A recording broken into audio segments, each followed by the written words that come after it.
Hadirin yang dirahmati Allah Subhanahu wa taala, masih pembahasan kita at-tahdits bi ahadits sifat. Sampaikan hadis sifat. Ya, jangan takut menyampaikan hadis apa? Sifat. Ya, sampaikan terutama di tengah orang awam supaya orang tahu ya bahwasanya sifat Allah Subhanahu wa taala adalah sifat yang hak. Ya, sampaikan. Jangan merasa wah nanti orang tidak ya. Oh nanti ini tidak perlu. Itu semuanya was-was itu. Was-was syaitan. Baik. Mengatakan nanti kalau kita katakan Allah punya tangan, jangan-jangan dia serupakan dengan tangan makhluk. Nah, di sini disebutkan inna a'zama ma yahdharuhu al-munazi'u min ayatis sifat. Yang paling besar dikhawatirkan oleh penentang ayat sifatnya apa? Dia takut ma yaz'amu atau ma yaz'umu anna zahiruha kufrun wa tajsimun. Dianggap kalau kita imani zahirnya ini kekafiran katanya. Ini dianggap membuatkan Allah tubuh. Yadun tangan, ainun mata, ya, qadamun kaki, asabi jari-jari, wajhun muka. Nah, ini dianggap ini ya kekafiran. Kenapa? Karena mereka punya kaidah yang batil. Maka lihat apa kata mereka? Wa kullu nassin awhamat tashbiha.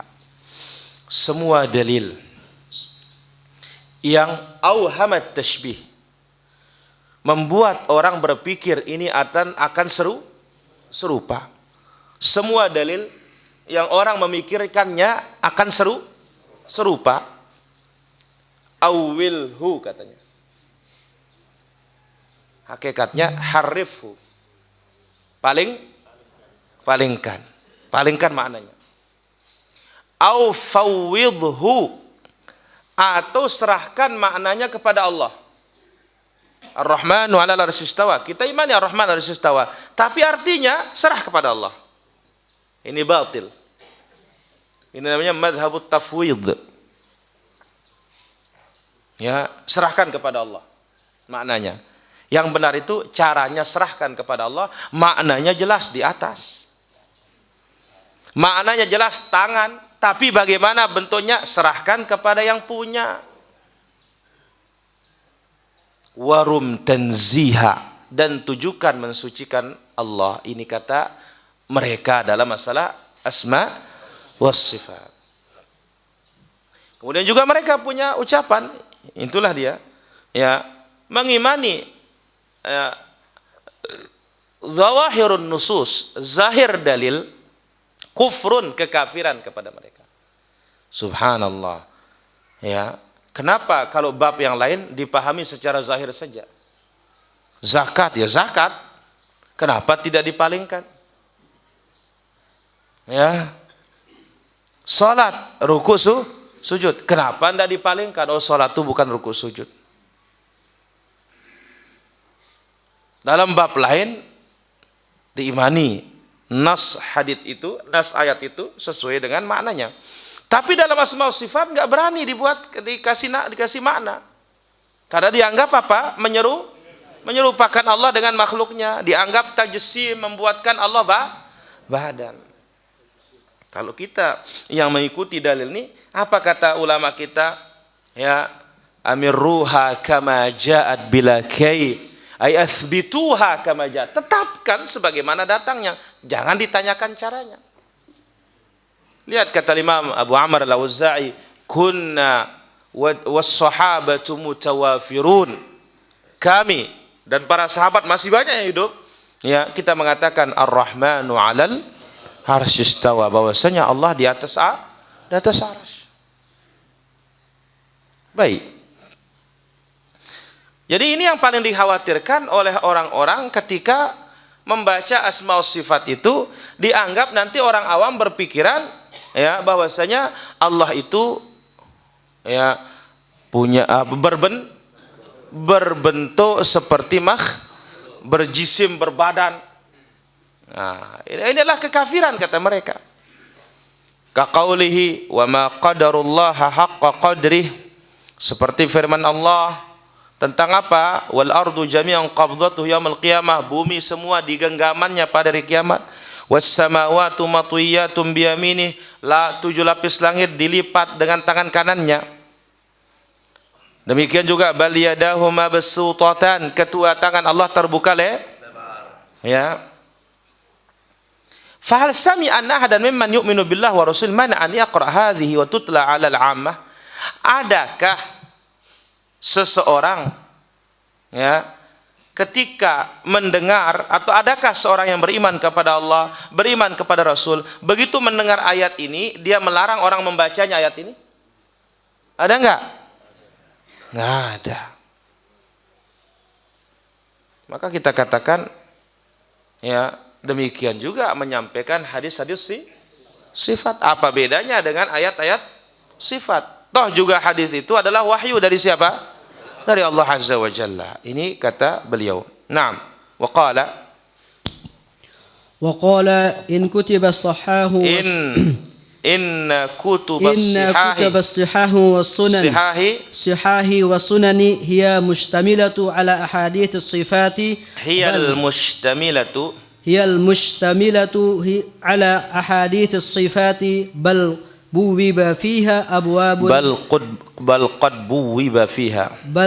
buwiba fiha abwabun mithlu kitab at-tauhid war raddi ala zanadiqi wal jahmiyah ala zanadiqati wal jahmiyati alladhi huwa akhiru kitab sahih al-Bukhari. Baik. Beliau juga mengatakan kitab-kitab sihah, artinya Sahih Bukhari, Sahih Muslim, was sunani, kitab-kitab sunan. Ya, kitab-kitab apa? Sunan. Ya Ahmad, apa yang dimaksud dengan kitab sunan? Nasi sunan ke apa? Matikan dan nyalid. Hah? Apa kitab sunan, Pak Ahmad? Ahsanta. Kitab sunan artinya kitab yang tersusun hadisnya mengikuti bab fikih. Barakallahu fiik. Itu namanya kitab sunan. Hiyal mustamilatu ala ahadits sifat. Dalam kitab-kitab itu mengandung hadis-hadis sifat. Bahkan dibuatkan bab seperti kitab tauhid dan bantahan terhadap orang-orang zanadiqah dan jahmiyah, yaitu berada di akhir kitab Sahih al-Bukhari. Ini penjelasan para ulama kita.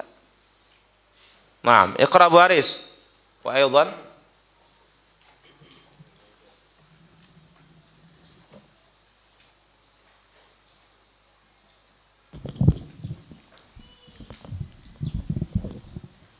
Bismillah wassalatu wassalamu ala Rasulillah amma ba'du.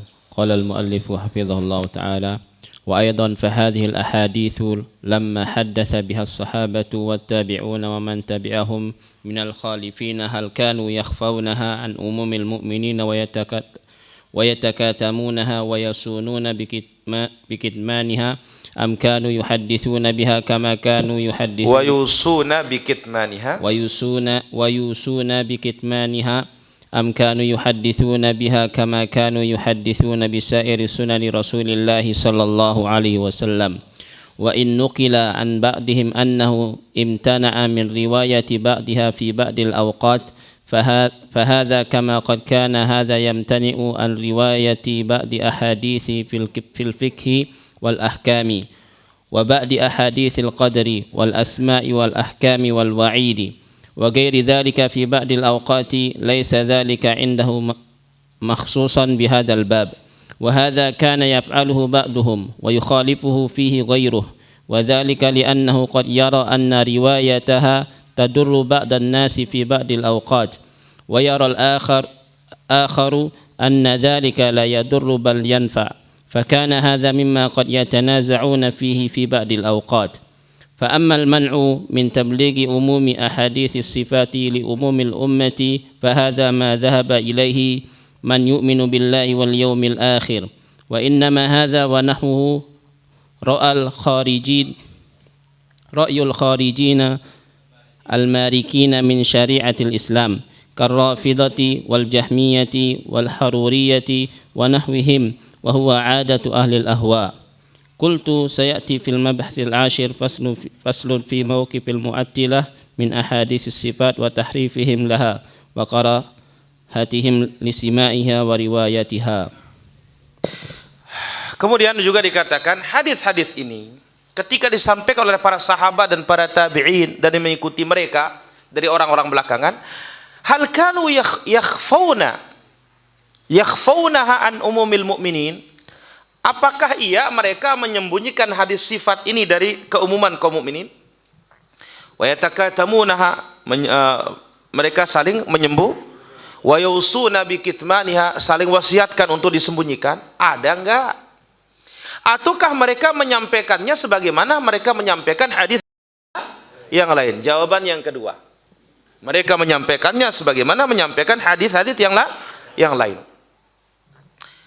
Iya, wa in nuqila an ba'dihim, meskipun sebagian dari mereka tidak mau menyampaikan sebagiannya pada sebagian waktu. Ya, fahadha kama qad kana hadha yamtani an riwayati ba'di ahadits fil fiqh wal ahkam. Ini juga ya, kalau ada sebagian tidak mau menyampaikannya pada sebagian waktu, ini juga terjadi pada masalah fikih. Nah, seperti kisah siapa? Mu'adz ya. Ya. Mu'adz ketika bertanya kepada Nabi, afala ubasyirun nas? Bolehkah aku sampaikan kepada orang lain siapa yang bertauhid, ya, apapun dosanya pasti masuk surga. Boleh aku sampaikan? Apa jawabannya? Jangan. Nanti mereka bersandar kepada itu, nggak mau kerja nanti, nggak mau usaha untuk masuk surga. Pokoknya asal tidak syirik, aman. Tidak dikerjakan yang lain. Nabi mengatakan jangan sampaikan. Di akhir hayat baru kenapa? Takut menyembunyikan ilmu. Nah, kalau ada sebagian riwayat sahabat tidak menyampaikan hadis tentang sifat pada sebagian waktu, bukan berarti tidak menyampaikannya pada waktu yang lain. Tapi untuk tidak menyampaikan sama sekali tidak ada. Apalagi melarang. Ya, demikian sebagian hadis tentang qadar, wal asma wal ahkam, ancaman dan yang lainnya pada sebagian waktu. Laisa dzalika innahu makhsusan bihadzal bab, bukan khusus masalah bab asma was sifat yang mereka tidak mau sampaikan pada sebagian waktu. Wa hadza kana yaf'aluhu ba'dhum, ini memang perlakuan sebagian sahabat. Namun sebagian sahabat tidak, tetap sampaikan. Wa dzalika li'annahu qad yara anna riwayatiha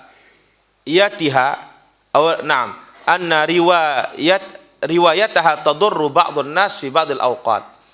Nah, sebagian ya, kenapa mereka tidak sampaikan? Karena dianggap kalau diriwayatkan, disampaikan, ini memudaratkan pada sebagian waktu. Namun sebagian mengatakan la yadurru bal yanfa'u, enggak mudarat, tetap bermanfaat. Maka fakana hadza mimma qad yatanaza'una fihi fi ba'dil awqat, ini diperselisihkan. Jadi kita katakan sahabat tidak ada satupun yang melarang menyampaikan hadis. Andai kata ada sebagian mereka tidak menyampaikan pada sebagian waktu, bukan berarti tidak menyampaikan pada waktu yang lain. Kemudian bukan saja masalah sifat, kalau sikap tidak menyampaikan pada sebagian waktu, ada beberapa hadis juga tidak ada kaitannya dengan masalah asma sifat, tidak disampaikan juga pada sebagian waktu. Kenapa? Mereka melihat maslahat. فأما المنع من تبليغ عموم أحاديث الصفات لعموم الأمة فهذا ما ذهب إليه من يؤمن بالله واليوم الآخر. Adapun melarang secara mutlak, jangan sampaikan hadis sifat maka tidak ada yang mengatakan demikian kalau dia beriman kepada Allah, kalau beriman kepada hari kiamat. Nggak ada yang bakalan seperti itu. Nah, siapa yang punya pendapat tidak usah disampaikan hadis sifat mutlak, itu adalah pendapatnya orang-orang yang keluar dari syariat Islam. Seperti Rafidhah, Jahmiyah, Khawarij, dan itulah kebiasaan ahlil ahwa.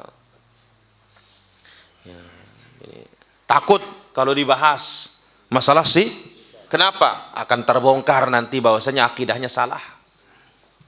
Takut dibahas masalah syirik, akan kebongkar nanti ternyata dia memang doyan syirik. Nah, memang begitulah. Ya. Nanti dia bawakan hadis-hadis sifat, terbongkar ternyata apa keyakinannya selama ini nggak ada dalilnya. Allah di mana-mana, nggak ada dalilnya. Wa huwa ma'akum aina ma kuntum. Ya, sekarang ayat 1, ayat 2, masa kalah dengan ayat 1000? Itu kalau mau tapi nggak mungkin bertentangan. Wah, kata belum didukung oleh hadis yang sangat jelas, ayat Allah, di mana Allah fis sama.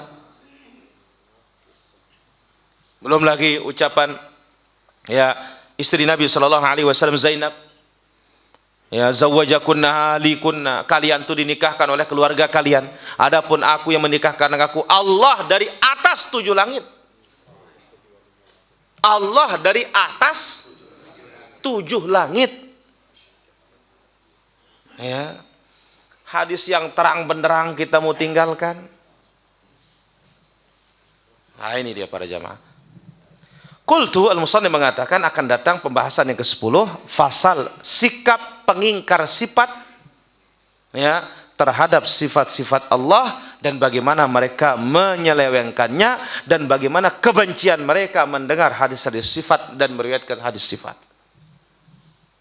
Ini akan datang insyaallah taala. Saya kira demikian para jamaah. Insyaallah poin berikutnya, faslun fi man ruya anhum minas salaf karahiyatu riwayati ba'dil ahadits sifat. Ini menjawab para jamaah, ada sebagian salaf, ulama salaf ya tidak senang kalau disampaikan hadis sifat. Nah, bagaimana jawabannya? Supaya kita tahu ya siapa saja yang menyebutkan demikian. Ya, wallahu taala ala wa alam. Walhamdulillahi rabbil alamin. Lanjut Abu. Lanjut. Dia lemas-lemas kabeh. Kasih Abu Hanin dan Abu Haris sekarang. Apa? Dai. Dai niki aran berdakwah, biar berdakwah apa ajaran dai? Aran dakwah niku Ustaz niki. Kajana. Ya, namun tembakona. Nah, tapi katanya dai ini nambun tembakau oleh piring no kana. Iki masalahna niki nambun tembakau oleh piring waktuna berdakwah. Waktu berdakwah tembakau nambun oleh piring kana. Ya, berhubungannya. La ilaha illallah. Bagaimana hukumnya? Enggak pantas diambil ilmunya kalau seperti itu. Ya, kenapa? Dia memperbaiki kita, tapi dia yang merusak dirinya. Ya, dia mengerjakan pekerjaannya setan, tabdzir. Ya, nasallallahu as-salamat wal afiyah. Wallahu taala ala wa alam. Ya, halo. Halo, assalamualaikum. Waalaikumsalam warahmatullahi. Iya. Mau bertanya tentang haji dan umrah. Apa? Naik haji. Iya. Bagaimana orang naik haji atau umrah dia pas PSBB dan kemudian kembali baru dicicil, bagaimana hukumnya itu? Baik. Naik haji dan umrah tetapi dia berhutang. Pulang baru nyicil katanya. Walillahi 'alan nasi hajjul bait manis. Nah, berarti kalau ngutang belum apa? Belum mampu, berangkatnya senang, pulang-pulangnya pusing. Kenapa? Memikirkan utang. Wallahu taala ala wa sah apa tidak? Sah. Tidak ada masalah sahnya. Ya, halo. Waalaikumsalam warahmatullahi. Dari mana nih? Dari Gotong Royong. Ya, ini Ustaz, apakah ada dalil atau hadisnya cara memandikan jenazah bayi yang meninggal di dalam perut ibunya, bayi laki-laki ini tapi meninggal dalam perut ibunya, ketika dia keluar itu dimandiin, terus diwuduin dia, tapi lagi tayamumin dia. Baik, ditunggu jawabannya. Caranya kita hanya Enggak ada tayamum bagi jenazah kalau sudah dimandikan itu. Orang tayamum itu ketika tidak mampu untuk dimandikan. Wallahu ta'ala ala wa alam. Ada lagi, sahab. Masalah apa?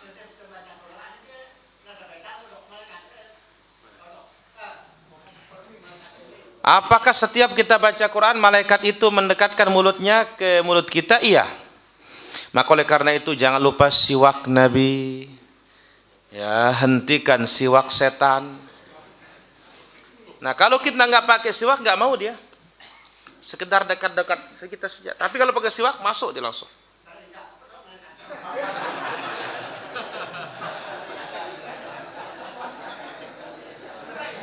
Ini nara idap, nah bareh tetap peak ya kah? Dodok ini kah?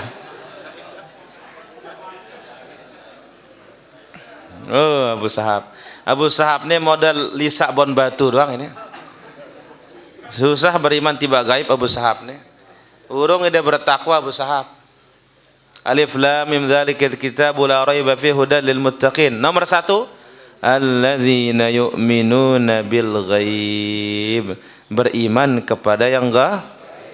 Jadi ini teman bertakwa masih Abu Sahab. Sekedar ida Islaman. Jelas Abu Sahab? Wallahu ta'ala ala wa alam.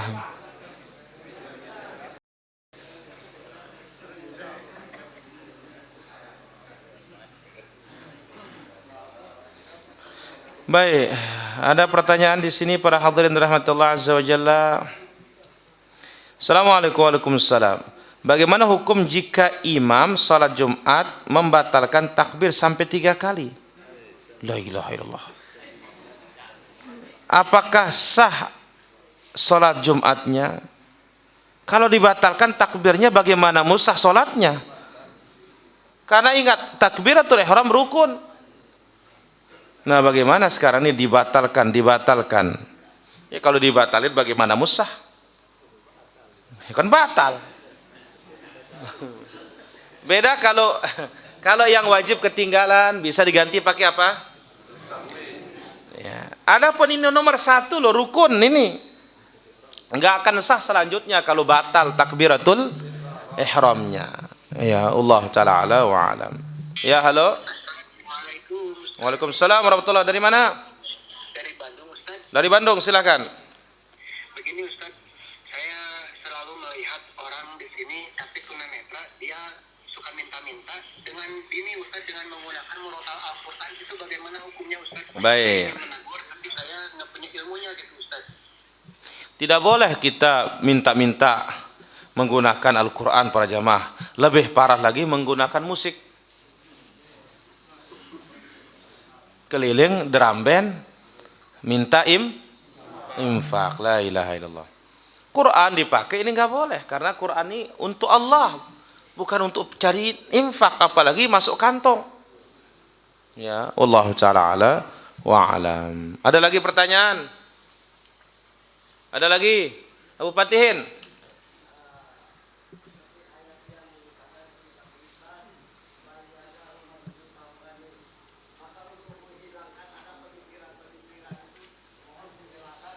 Bagaimana cara menghilangkan pemikiran katanya? Ini ada hubungan ini. Ya. Karena semua Al-Quran itu benar, apa yang harus dibingungkan? Ya. Nah, sekarang ya, bagaimana untuk menghilangkan pemikiran? Ya, untuk menghilangkan yarhamukallah. Apa yang sunnah? Apa?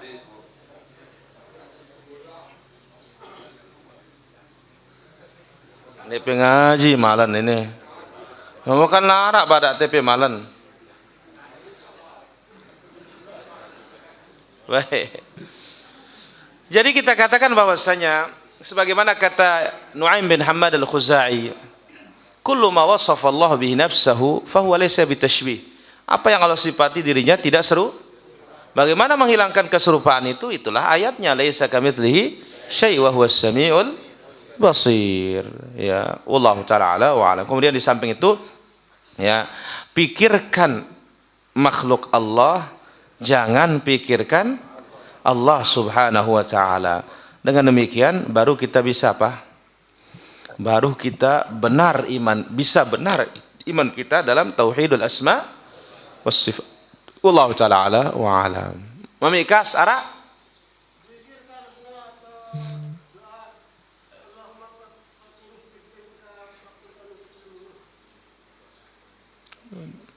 dia doa itu. Tapi bisa termasuk juga zikir. Wallahu taala ala wa alam. Ya, halo. Assalamualaikum. Waalaikumsalam warahmatullahi. Silakan pertanyaannya. Ustaz, ini menyinggung masalah apa namanya? Ya, silakan pertanyaan, jangan ditunggu televisinya. Ini mengenai apa hak orang meninggal. Meninggal.